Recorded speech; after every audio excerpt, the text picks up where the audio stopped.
Magandang umaga mga bata! Ako po si Teacher Dimple. Ako naman si Teacher Sel, ang magiging guro niyo sa araw na ito. Bago tayo magsimula, tayo muna ay magsipagtayo para sa ating panalangin. Sa ngalan ng Amahan, ng Anak, ng Espiritu Santo. Amen. Maaari na kayong magsipag-upo.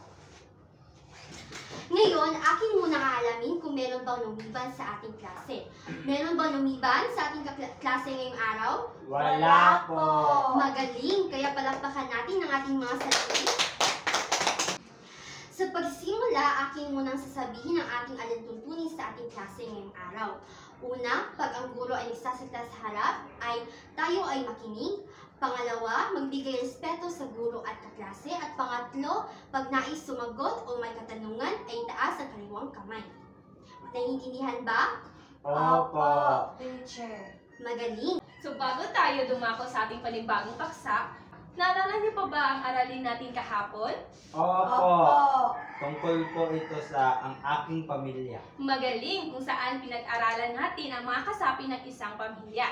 Sino-sino ang mga kasapi ng isang karaniwang pamilya? Magbigay ng isa? Yes, Irish? Ina! Magaling, ina. Ano pa? Tatay po.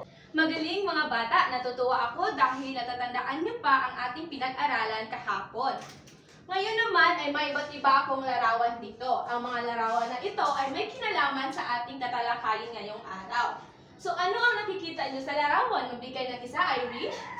Upuan po, teacher. Ano pa?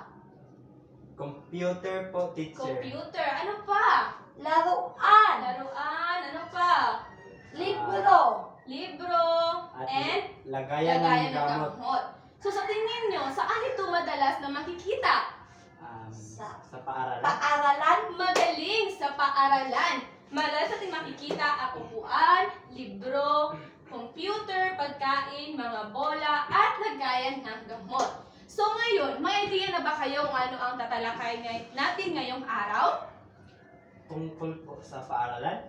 Teacher. Mahusay, ito ay tungkol sa Aking paaralan.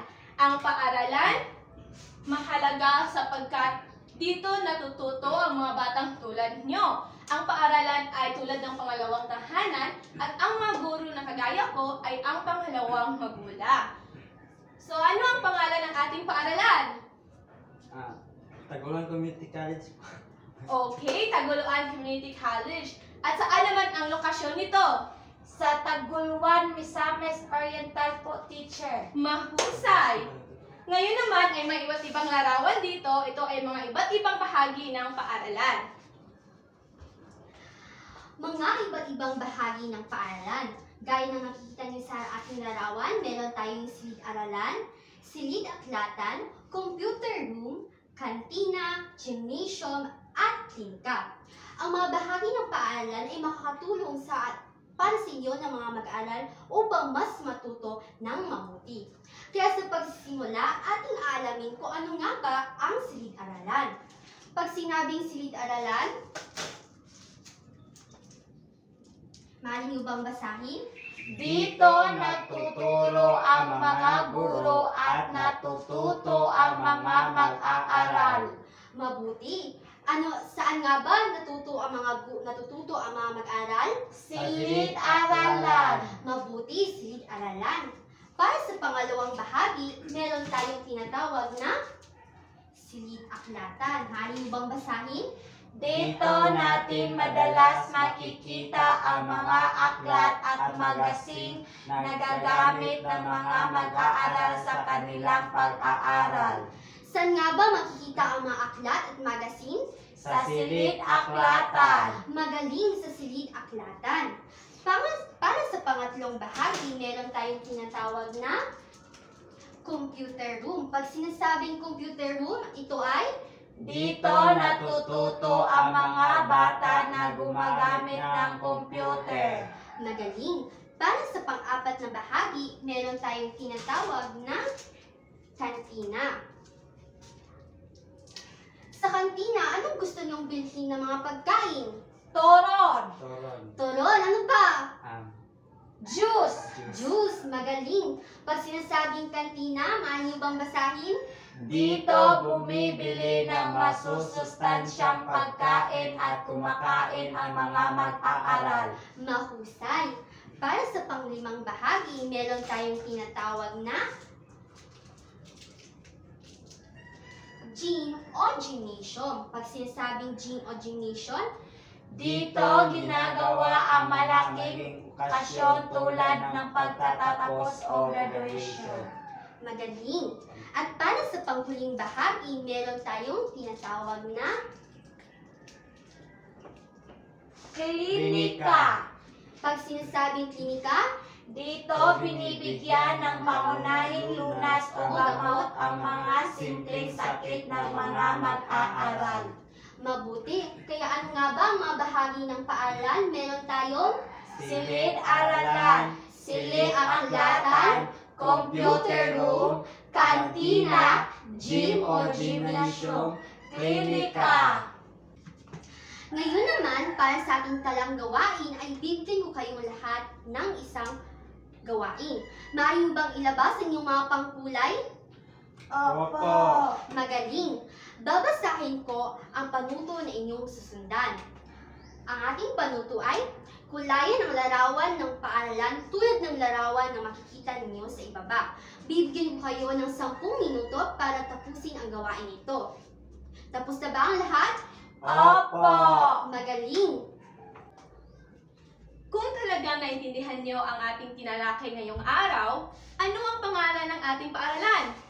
Taguan Community College po, teacher. Mahusay! Ano-ano ang mga bahagi ng ating paaralan?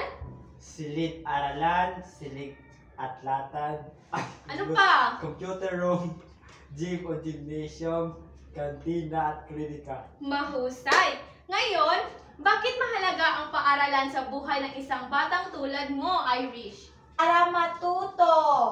Paano mo mapakitang mahalaga sa iyo ang paaralan mo, Ivan? Hindi sirain yung mga gamit. Ano pa? Bigyan ng kahalagan yung mga upuan. Magaling! Malinaw at natindihan niyo ang ating tinalakay ngayon. Ngayon naman ay bibigyan ko kayong lahat ng sagutang papel para naman sa isang maikling pagtataya. Ito ay inyong sasagutan sa loob ng 5 minuto. Basahin ko muna ang panuto na inyong susundan.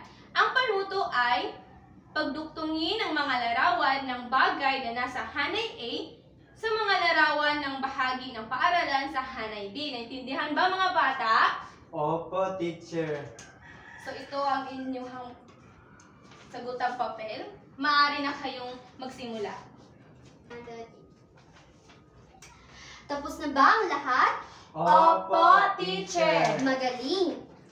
Para sa inyong takdang aralin ay paano bang basahin? Gumupit ng iba't ibang larawan ng bagay na makikita sa loob ng paaralan. Lagyan ng pangalan kung saang bahagi ng paaralan ito makikita. Idikit ito sa inyong kwaderno. Naintindihan ba mga bata? Opo! At dito natatapos ang ating aralin ngayong araw. Hanggang sa huli nating pagkikita. Paalam mga bata! Paalam, teacher!